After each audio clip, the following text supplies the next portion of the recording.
For some reason, instead of paying attention in school, I'd spend more time drawing airplanes than I did paying attention in class, which I got in a lot of trouble for. In my first airplane flight, I was 9, and I couldn't sleep for like 3 days. It was so exciting. It's a very disciplined profession, and as we all know within our own profession what it's taken to get where we are. And it takes years and years of hard work, a lot of study, a lot of sacrifice. After all building the flight hours and kind of being in the trenches, flight instructing and flying corporate, and then you get that shoulder board and the stripes and you're like, oh, this is cool. And then you go to operations and you start planning the flight. There's a lot of things you're thinking about: the condition of the airplane, the weather, the crew who you're working with, considerations that you have to keep in balance.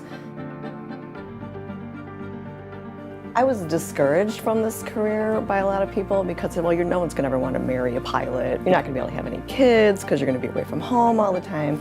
And yet my schedule was so conducive to family life. So that was very rewarding that I could still be a mom, 4,000 miles away. Keeping the balance that's part of keeping the balance, is keep face-to-face communication, and so that aspect never goes away. And of course, just doing your job, and you have to be on your game. You don't get to have a bad day. So I have certain expectations that the guy in the right seat knows exactly what he's going to do. He knows what I'm going to do. Pilots trust nothing until it's earned.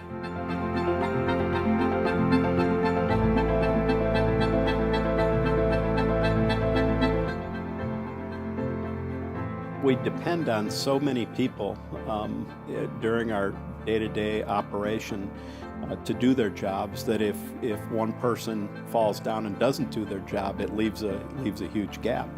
To manage things that you obviously aren't in a position to manage on a 24-hour basis. And it's the same thing with a financial institution. I have to be able to use my debit card to pull out euros or pounds or yen or whatever it is, wherever I'm at in the world.